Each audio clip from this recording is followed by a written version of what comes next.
Dear brothers and sisters, because it's cold, I'll make it very short, inshallah ta'ala.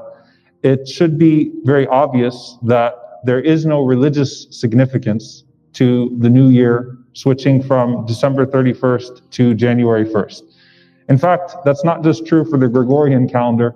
Even from a Hijri perspective, with our own Hijri calendar, there is no established practice of marking the new year in a way that represents a change in any way whatsoever, except that it allows us to date our events in accordance with the momentous occasion of the Hijrah. But anything that would cause us to reflect on the change of time and why we are still here and what we need to be doing is good for us, inshallah ta'ala, to take time and to actually think about what it means to still be here on January 1st. And subhanAllah, there's this interesting hadith, which I've never seen cited so many times in one period of time as I have in the last week. And it matches with also an unprecedented time where I cannot remember in my lifetime a single year that was cursed as much as 2020. That people would curse the year, people would say we're ready for it to go, people would say all of these things about what the year was like, and then attribute a curse to the year. And I wanted to talk about this hadith and what it means and what it doesn't mean, and then what the new year means and what it doesn't mean for us. And that is the hadith that we find in Bukhari and Muslim, where the Prophet ﷺ said, قال الله تعالى يؤذيني ابن آدم يسب الدهر وأنا الدهر بيدي الأمر أقلب الليل والنهار.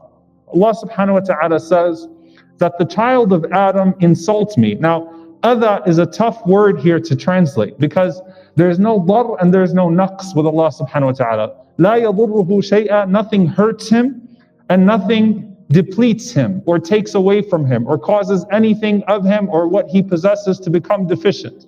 So it is an insult. The child of Adam insults me. He curses time, and I am time, because in my hands is all things.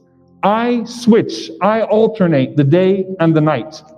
In another hadith, the Prophet ﷺ said, لا تسبوا الدهر, do not curse time, for Allah is time. In another hadith, the Prophet ﷺ said, لا يقل أحدكم يا خيبة الدهر. No one of you should say, what a horrible time this was, or how horrible time is. فَإِنَّ اللَّهَ هُوَ الدَّهْرُ. For verily Allah is time. So what does this mean for us? Okay?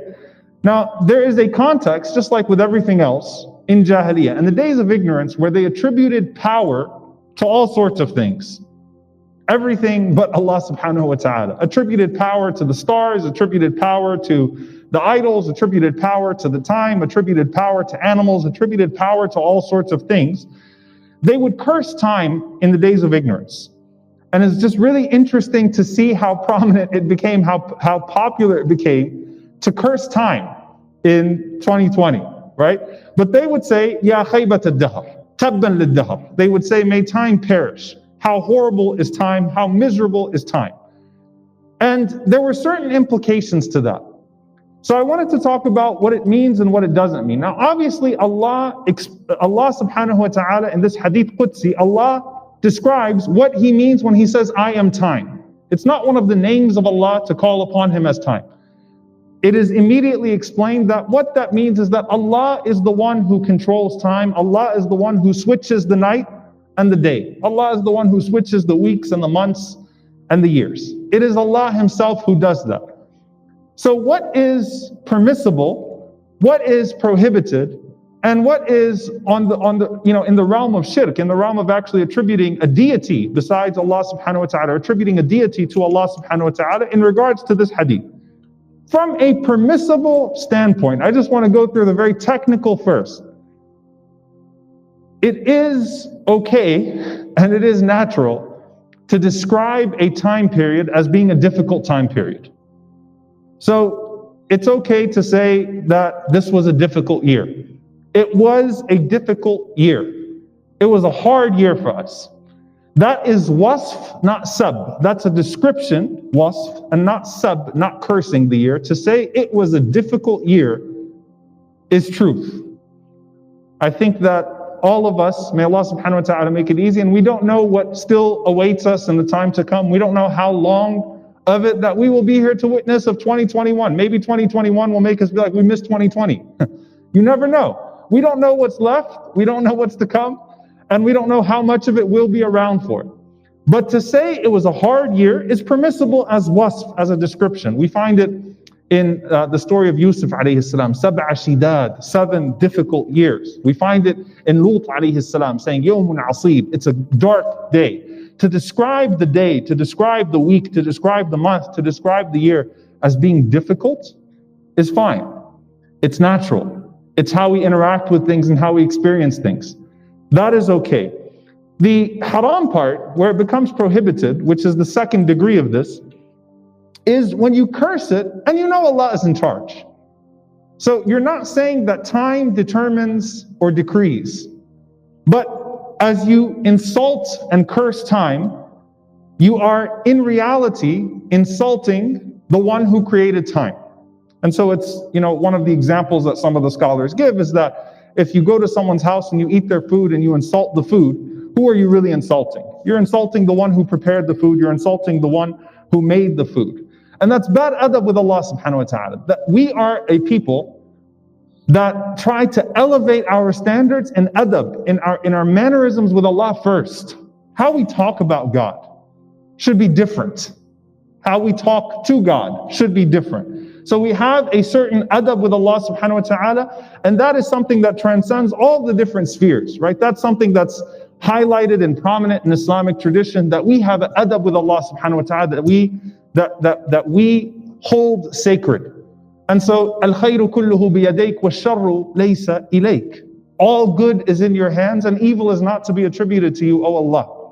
And so out of adab to Allah subhanahu wa ta'ala, we don't curse time because we know that Allah is the one who is in charge of time. And nothing that happened within that time, through that time, during that time, is anything except that it was decreed and that there is a greater wisdom and a purpose and something that we can grow and benefit from. And so, لا تسبوا الدهر. Don't curse time, because Allah is time.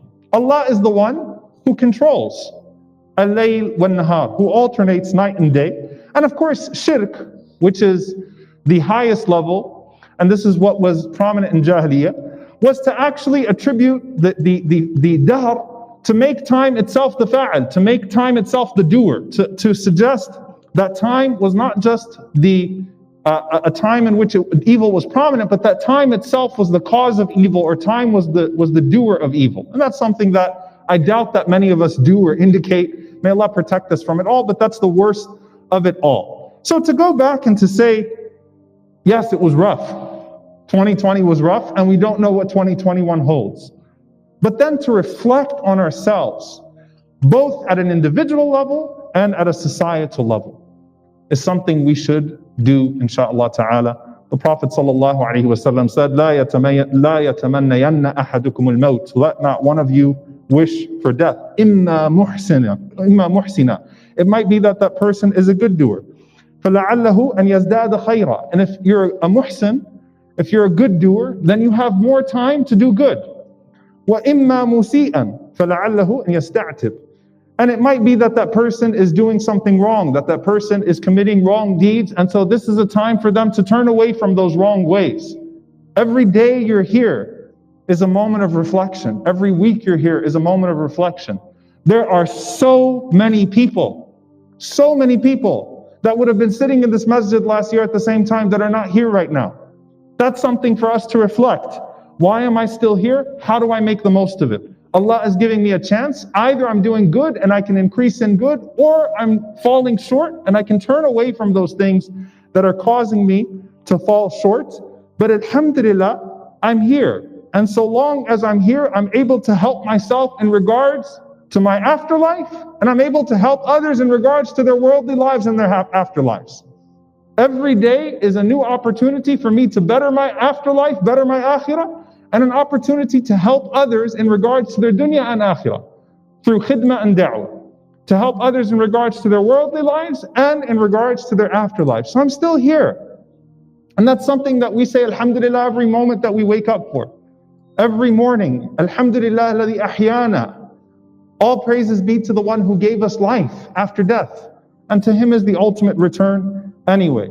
And so, dear brothers and sisters, in conclusion, when we're more vulnerable at an individual level, we're more open to change.